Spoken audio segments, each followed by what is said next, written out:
Welcome everyone, and let's start the next topic of the analytical chemistry, that is about the atomic absorption spectroscopy. We will discuss atomic absorption spectroscopy in this way, in the form of these different points. So let's start from the introduction. Basically, atomic absorption spectroscopy is a spectroanalytical technique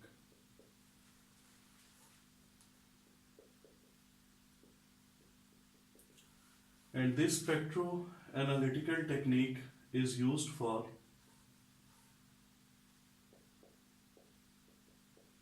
qualitative as well as quantitative analysis. So we can define the atomic absorption spectroscopy in a way that it is a spectroanalytical technique, and this technique is used for quantitative as well as qualitative analysis. Now, what is the principle of atomic absorption spectroscopy? The principle is same as that of the atomic emission spectroscopy, that atoms consist of energy levels, and the energy of the energy levels of one atom that is quite different from energy of the energy levels of all other atoms or all other elements in the periodic table. Similarly, the energy gap between the energy levels, that is also characteristic feature of an atom, means the energy gap between the energy levels in one atom that is different from all other atoms of the different elements. So in order to better understand it, I will refer you to my video lecture of the atomic emission spectroscopy, because the principle of atomic emission and atomic absorption spectroscopy, that is almost same. So what is principle? There is a high energy level and also there is a low energy level, and between this high energy level and low energy level there is an energy gap, energy difference, which is shown with the delta E. If an electron is moving in the lower energy level in an atom, when we will give it some energy, it will move from low energy level to high energy level, and this transition will take place by the absorption of energy. Because in case of different atoms, this energy gap between the energy levels is different, so the amount of absorbed energy, that will also be different, and the amount of absorbed energy is actually characteristic feature of an atom, and during the excitation of electron it takes some energy, and that energy differs from atom to atom due to difference in this delta E value. So in this spectroscopy, unlike atomic emission spectroscopy where we discuss the amount of energy emitted during the de-excitation of the electrons, in this case we will be discussing the amount of energy absorbed during excitation of electrons from low energy level to the high energy level in different atoms. But you know that amount of energy absorbed during excitation of electron is equal to the amount of energy released during de-excitation of electrons in a particular atom, and this energy emission or energy absorption differs from element to element, from atoms to atoms, and on this basis we can identify the related or the respective element. So that is the principle. Now this energy gap delta E, it is how much energy it will absorb. Delta E is equal to E2 minus E1 is equal to H mu. So when delta E in different atoms will be different, then the frequency of the photons absorbed for the excitation of the electrons, that will also differ from atom to atom. We can also write it as delta E is equal to Hc over lambda, and we can also relate this delta E with Hc 1 over lambda, and you know 1 over lambda is equal to mu bar. So Hc into mu bar. What you want to say is that during excitation of electrons, some energy is absorbed, and that energy of the photons is related to its frequency. It is inversely related to its wavelength and directly related to its wave number. So in case of different atoms, when the energy gap between the energy levels will be different, so photons of different energy, or you can say photons of different frequency, or photons of different wavelength, or photons of different wave number will be absorbed. And this energy absorbed is different for all different atoms. So on the basis of the energy absorbed, we can detect the atoms, and it is especially for the metals and the metalloids, which are the basic subject of the atomic absorption spectroscopy as well as atomic emission spectroscopy. So this one was the principle of the atomic absorption spectroscopy. Next is, what is the technique?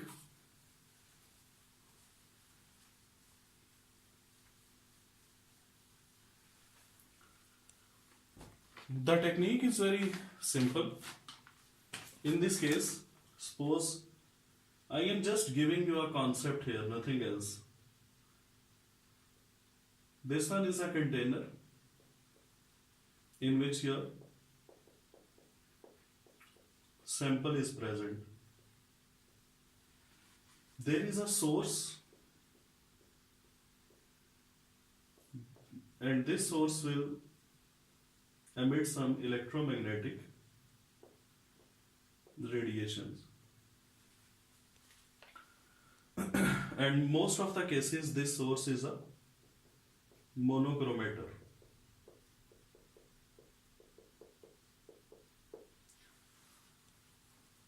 Now, some of the radiations, electromagnetic radiations, which are released by the source, they are absorbed in this sample. The sample will be in its atomic form.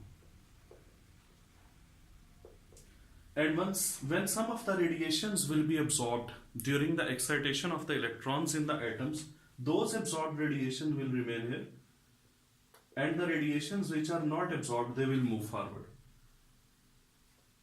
Then there is a slit, which is basically the radiation selector.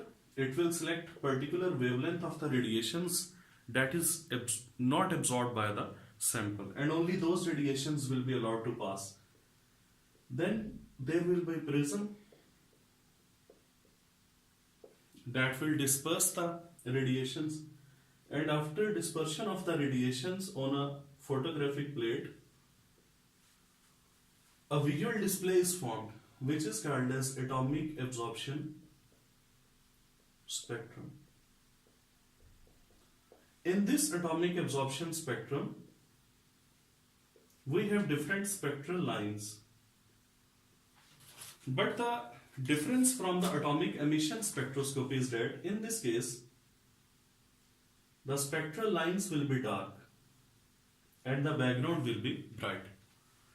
This dark background actually shows that this range of the frequency or wavelength is absorbed by the sample, and the photons of this range and this range, they are because absorbed by the sample, so they do not reach to the prism. So these frequency and wavelengths are actually absorbed by the sample. So because different samples or different elements absorb different frequency of the photons, so the position of lines or the pattern of lines in the atomic absorption spectrum of the different elements will be different. And the atomic absorption spectrum is actually fingerprint of an atom. It is actually distinct in every case. The pattern of the lines, the position of the lines in different elements will be different. So by looking at the atomic absorption spectrum, we can easily identify the type of the atom which is present in a sample. But keep one thing in your mind. Suppose that here our sample was hydrogen. So when you will apply some energy, first of all this hydrogen will be changed to hydrogen atoms. This is done by using some atomizer. So hydrogen atoms there will be there, and the photons of energy that will be absorbed by these hydrogen atoms, and their electrons will move from low energy to the high energy. Suppose it is the sample is hydrogen and it is its absorption spectrum. Just suppose it. In second case, when we produce the emission spectrum, as I have explained it in detail in the atomic emission spectroscopy, if there will be atomic, this is atomic absorption spectrum. If there will be atomic emission spectrum of hydrogen, the position of lines will be same. But the difference will be that in this case, the lines will be bright and the background will be dark. Now, why the position of lines is same, but in atomic absorption spectrum, the lines are dark and the background is bright. In atomic emission spectrum, the lines are bright but the background is dark. I think so that you can easily understand that what is happening. Atomic absorption spectrum shows that this range of wavelength or frequency is absorbed by the hydrogen atoms, and atomic emission spectrum shows that this range of the frequency or the photons is emitted by the hydrogen atoms. And I have already mentioned it several times that the amount of energy absorbed is equal to the amount of energy released. That's why the position of lines will remain same, but the brightness of the line shows the emission of corresponding frequency or wavelength, and the darkness of the line shows the absorption of the certain wavelength. But because energy absorbed or frequency absorbed is same as compared to the frequency or energy emitted, so the position of lines will remain same. So it means it is very clear to us now that atomic emission and atomic absorption spectra, that are basically same things, but with the nature of the lines is different. In absorption dark, in emission bright. But for one sample, if atomic absorption and atomic emission spectrum are made, then the position of line will remain same because the energy or frequency absorbed is equal to the energy of or frequency emitted by a certain atom. It means atomic absorption and atomic emission spectra, these are basically fingerprints of an atom, and the fingerprints differ from atom to atom. So looking at the atomic absorption or atomic emission spectrum, we can easily identify the atom as compared to the other atoms. So this one is the technique of the atomic absorption spectroscopy. Now let us move towards a very important difference. What is the difference between atomic emission and atomic absorption spectroscopy? Atomic emission spectroscopy and atomic absorption spectroscopy. I will only mention some of the most important differences. First one, in case of atomic emission spectroscopy, you know that energy emitted is observed. In this case, we deal with the emission spectra, in which our main focus is on the frequency or energy of the different photons that is emitted by a particular atom during the de-excitation of the electrons. But in this case, only the word emitted is replaced by absorbed. So in this case, our focus is on the energy absorbed by the sample.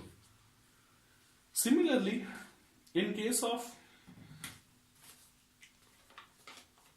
atomic emission spectroscopy, flame is used, and that flame is used to provide energy for the excitation of the electrons in an atom. And you can say no light source or the source of EMR, electromagnetic radiation, is required. But in this particular case,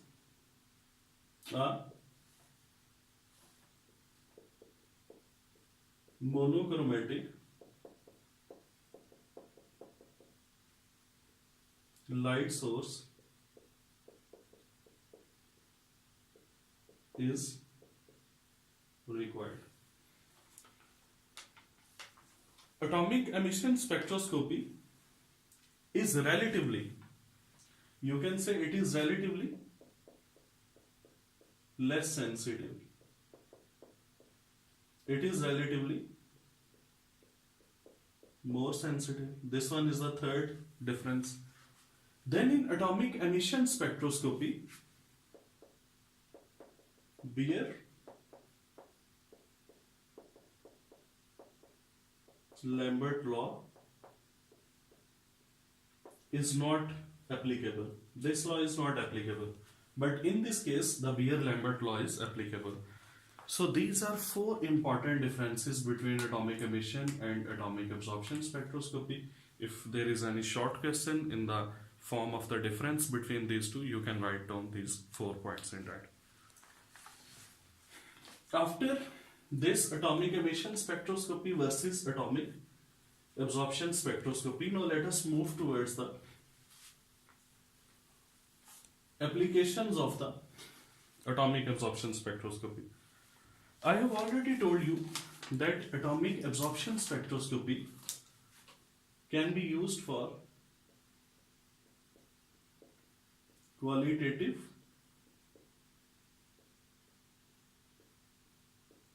analysis as well as for quantitative analysis.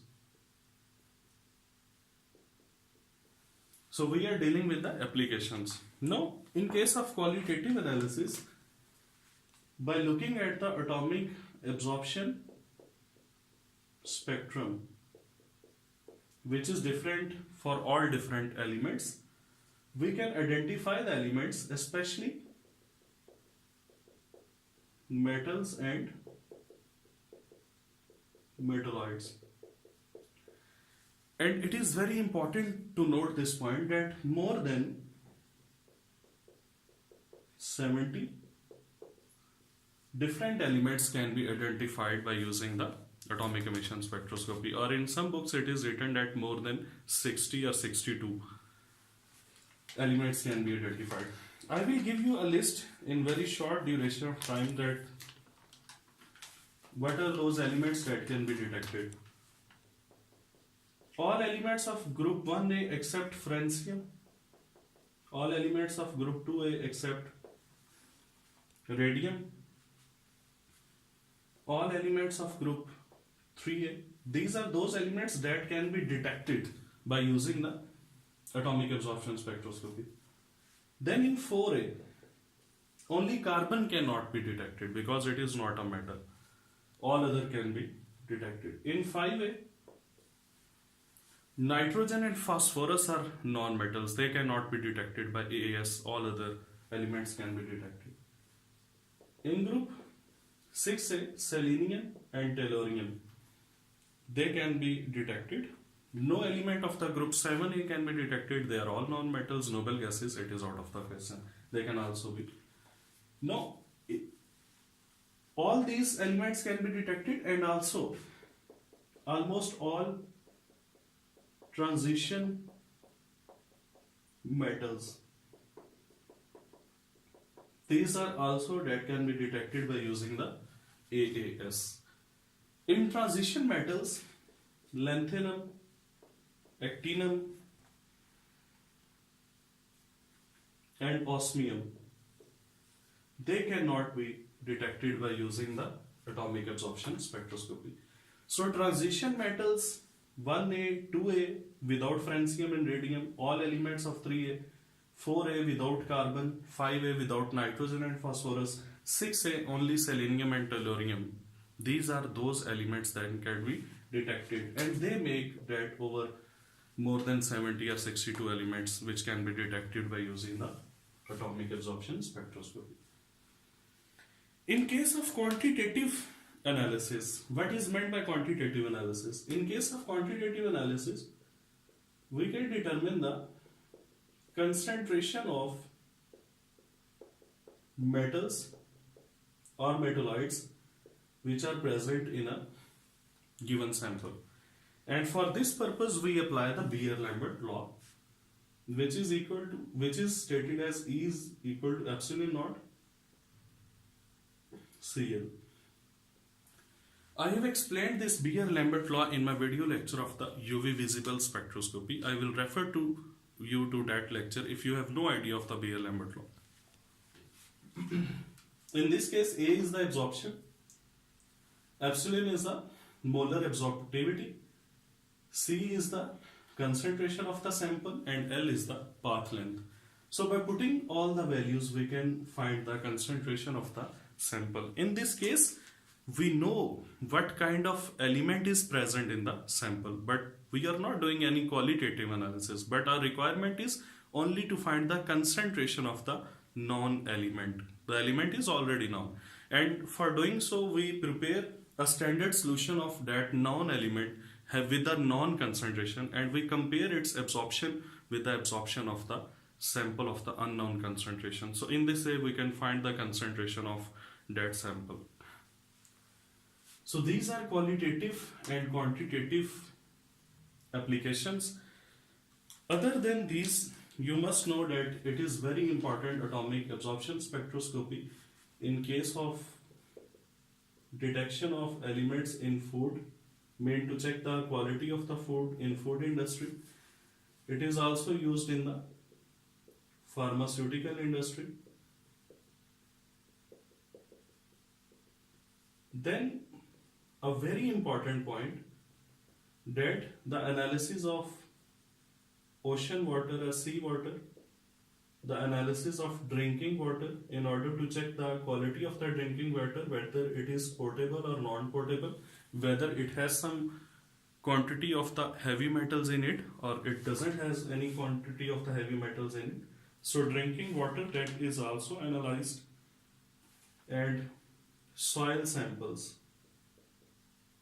Soil samples in order to study the presence or absence of certain metal in the soil, or what kind of different metals are there and what is the concentration of those metals or metalloids in the soil, we can apply the atomic absorption spectroscopy.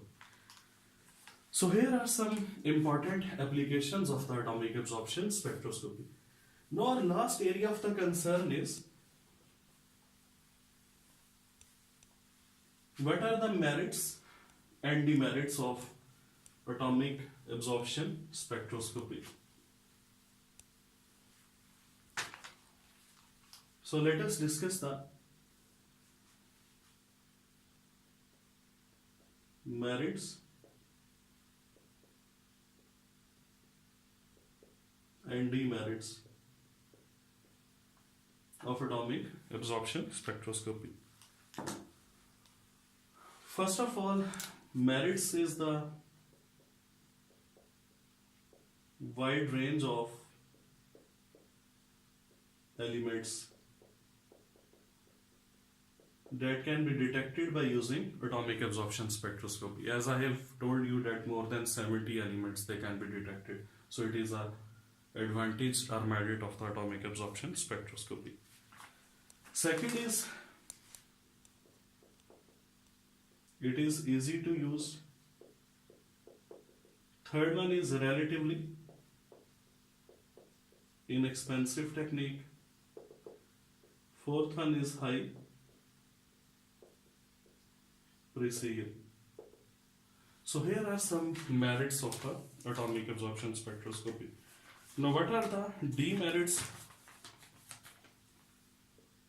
Only solutions can be